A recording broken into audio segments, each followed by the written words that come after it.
What we are currently witnessing from Nikola Jokic might never be replicated. And a pass, Jokic to Gordon. There's not enough words to describe how great he is. The basketball maestro from Serbia. What if I told you Nikola Jokic is currently having the most efficient scoring season in NBA history? And contrary to popular belief, it's not all easy buckets either, unless of course you consider putting elite defensive players in a spin cycle on a nightly basis easy. Now imagine pairing this record-breaking scoring efficiency with an ability to pass the ball that has eclipsed his position, a level of passing that might eclipse any player in NBA history. And that right there is what we are witnessing with Nikola Jokic. He just sees stuff before it even happens. Oh, look at that pass. Look at the flash. What a play. What did we just see? I mean, I don't know how he sees the game. I wish I could see it like that, but I mean, he's different. What are Jokic games like compared to anything else? I don't even know how to describe that. Pass to Jokic, collects it behind the back. You want me to tell you who the best NBA player and they have to go play against that person? You gotta go with Jokic. Just to put into perspective what Jokic is currently doing, we've seen incredibly efficient volume scorers before, like Steph Curry and Kevin Durant. There are multiple players currently averaging 10 assists per game. We've even seen players average a triple-double before. One thing we have never seen is someone do all three whilst also leading the NBA in plus-minus and best of all, recording the greatest single-season offensive rating in NBA history. And it's this combination of unprecedented offensive dominance that has had Jokic in pole position to become the first player since Larry Bird to win 3 consecutive MVPs. The same overweight kid from Serbia who was drafted during a Taco Bell commercial has turned himself into one of the greatest athletes on earth. Who could hate on a story like that? I've never seen a disconnect like this where a guy monopolizes the MVP, and yet he floats in and out of my top 5 at like 5. Can I show you the Raptors stat where he's the greatest player of all time? He gets picked 7th in the All-Star game every year. Nobody thinks he's the #1 bucket guy in the league. He's the best player in the league. I'll lose my mind on it. When I watch the games, I'm watching Jokic pass the ball, and I'm watching his guys catch and shoot. He was actually around 9.5, 9.8. And then all of a sudden, he started searching for them assists. So look, maybe not everyone likes Nikola Jokic, and there may be a lot of people praying, hoping that he does not win a 3rd MVP. But regardless of if that happens or not, one thing's for certain, his greatness is undeniable. And with that in mind, I want to ask you guys a question. How many players in NBA history have had an argument as to being the best scorer and passer in the NBA at the same time? Now I know what you guys are thinking. There is no way this guy is about to tell me someone averaging 24 points per game in a league with guys like Joel Embiid might be the best scorer of all. Well, over the last 2 years, these are the 4 players with the highest playoff points per game. Oh, and would you look at that?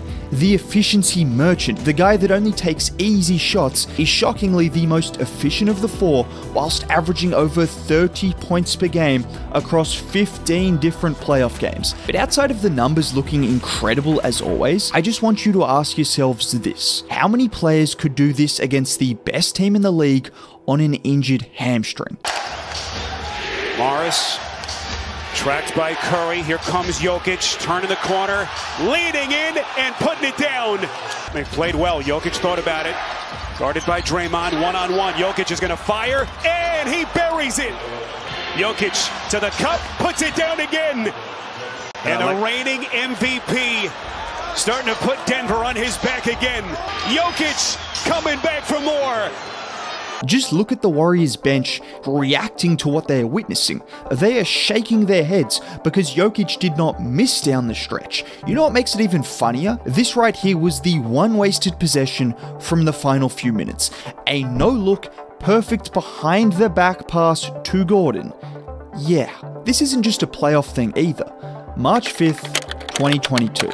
With the Nuggets only one game out of the play-in spot, they had everything to play for over the remaining 19 games. Jokic proceeded to average 32 points per game on 70% true shooting. And just to give you guys an indication of the kind of stat lines he was putting up, 46, 12, and 11 versus New Orleans, 38, 18, and 7 versus Sacramento, 41, 17, and 4 versus San Antonio, 38, 19, and 8 versus Minnesota, 38, 18, and 6 versus the Lakers, 37, 13, and 9 versus Indiana, and finishing the season with 35, 16, 4, and 4 in a must-win game versus Memphis. And just to give you guys an idea of what it was like playing against an aggressive Jokic, this is what Larry Nance Jr. said. The most impressive performance was this year. We played in Denver, and we're up maybe 20 at half, and Jokic was kind of showed up. Came out the second half, and I think he had 33 and 12. It was the most impressive performance I'd ever seen on an NBA court, period. He was getting rebounds, pushing it himself. I was on the court when Bron dropped his 50-point triple-double against the Warriors. This Jokic performance was, I was the first one I looked at and was like, yeah. 46, 12, and 11. Jokic, 16-footer, that's good! You can't stop it. 46 for Nikola Jokic, the reigning MVP, does it again. Now, people would question why arguably the best scorer in the league doesn't score more often. Some would even suggest he's stat padding his assist numbers. You know, it was 8 games this season where Jokic had single-digit shot attempts. Single-digit shot attempts. Make that make sense to me. Okay, Kendrick Perkins, let's make sense of this. In fact, I'll go one step further. There are 15 games this season in which Nikola Jokic has taken 10 shots or less. Now, that would be a massive issue. You could call him a stat padder if the Nuggets weren't 14-1 in those 15 games. 14-1. And do you guys want to know why Kendrick Perkins can't comprehend that someone who can score 30 points per game would take 10 shots a game? It doesn't happen. Right here is a list of the top 25 scorers in the NBA. Next to that list is the amount of times each of these guys have taken 10 or less shots in a game. In total, between the 25 players, there have been 33 different games this season in which that has happened. Nikola Jokic has 15 of those games. Now, just in case you wanted any proof to debunk the idea that Jokic forces his playmaking in some of his games, January 9th, 2023. In a game against the Lakers, Nikola finished with 14 points on 5 of 5 shooting to go along with 16 assists. And every single one of these 16 assists was either created in transition or from teams helping off their man to double yoke. And this is what Nikola Jokic does, which is so unique. He kind of makes you make a decision of what you want to give up, and he reads it right damn near every time. And it's plays like this which exemplify that. With 5:10 left in the second quarter, Jokic gets the ball on the block against Allen. Watch Evan Mobley this possession. He thinks about helping over, but doesn't want to leave AG because we know how that can go. So instead, Jokic scores the bucket. 30 seconds later, he gets another post up. And let me pause here. What do you think Evan Mobley will choose to do? This time, he decides to help over, so Jokic throws the dime to AG for an easy bucket. But maybe that's just Evan Mobley's inexperience showing through. What about if the modern-day Bill Russell was playing help defense? Well, on this play, Jokic sees Gobert shifting over before throwing a perfect behind-the-back pass to AG for the dunk. So surely the Wolves will prevent him from doing the exact same thing a minute later by shrinking the floor. Not exactly, as he throws an even better pass over the top of Gobert's head for a dunk. If you want evidence as to how good a scorer Jokic is, forget about the numbers for a second.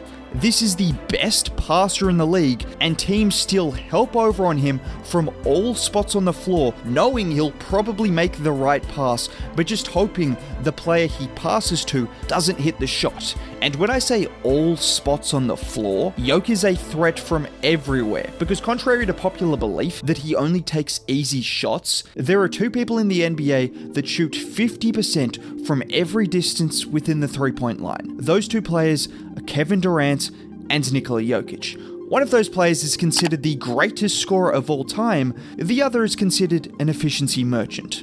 And Jokic recognizes that his scoring opens up the game for his passing. Morao da počne da imam nekakve asistencije kad su počeli da mi odvajaju, kad sam vidio da jeste moraš da budeš agresivan, da daješ koševe, ali u jednom momentu ti možeš da iskoristiš tu njihovu agresivnost na tebi. Now what makes doubling Nikola more difficult than any player in the league isn't just his skill, but his height gives him a unique advantage to see over the top of defenders, or even better, throw over the top of defenders, like on this game-winning play from last year where Jokic has 2 defenders in his face and still makes a cross-court pass to Gordon for the game winner.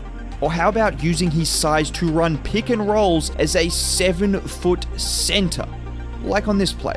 And let me pause it right here. This is Aaron Gordon. I'm sure you guys are familiar with the connection he and Nikola have formed. But I'm making note of this because AJ is just one of many players that has benefited from what we like to call the Jokic effect.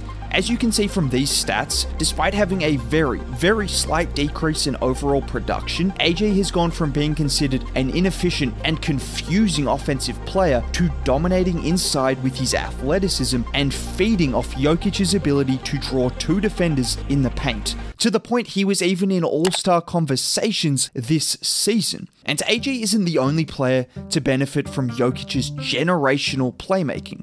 Just over the last 2 seasons, we've seen multiple guys hit career highs in efficiency departments. Jeff Green had more dunks as a 35-year-old playing alongside Nikola Jokic than in any other season over his 15-year career. And it's probably got something to do with Jokic drawing multiple defenders like on these plays.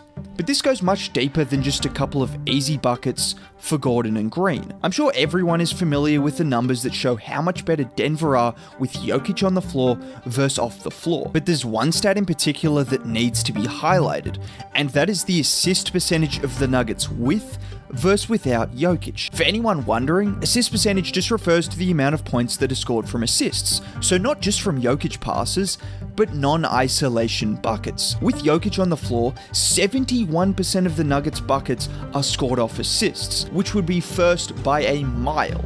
With him off the floor, that number drops to 57%, which would be bottom 5 in the league, a near 14% swing. And just to put this into perspective, compare this to 5 of the best passers in the league, and the second closest is Halliburton at a 6% swing. Now what does all of this mean? Well, because of Jokic's willingness to pass the ball and to make quick decisions as a scorer, the knock-on effect is unparalleled. Like on this play, where after not getting the post-up, Jokic flashes to the middle of the floor. He then kicks it back to Gordon before popping out at the 3-point line and screening for MPJ on a one-dribble handoff in which MPJ has a free lane to the basket because Saric is so worried about Jokic. And this is part of the reason Jokic is so unique. He has the scoring gravity of the best scorers in the league, but not only is he a willing passer, what often gets overlooked is his willingness to move off the ball and create openings for his teammates without even touching the ball. Don't be fooled by how he looks. DeAndre Ayton said it best. How big Jokic look? He can run, bro. But just to prove how different Jokic is, since 2011, only one other MVP has finished outside the top 5 in usage rate, and that was Steph Curry in 2014. Jokic has done it twice. But how about this season? Well, let's take a look at NBA.com. As you can see, here are 2 of the top 3 candidates with near historical usage rates. But where's Jokic? Well, he's not in the top 20, top 30, no, top 40, not quite. Oh, there he is, 47th in the NBA for usage, just ahead of Terry Rozier and Kelly Oubre Jr., known superstars. We have seen dominant scorers, we have seen willing passers, but no one has quite mastered both like Nikola Jokic has, and regardless of if he wins a 3rd MVP or not, his dominance should be appreciated.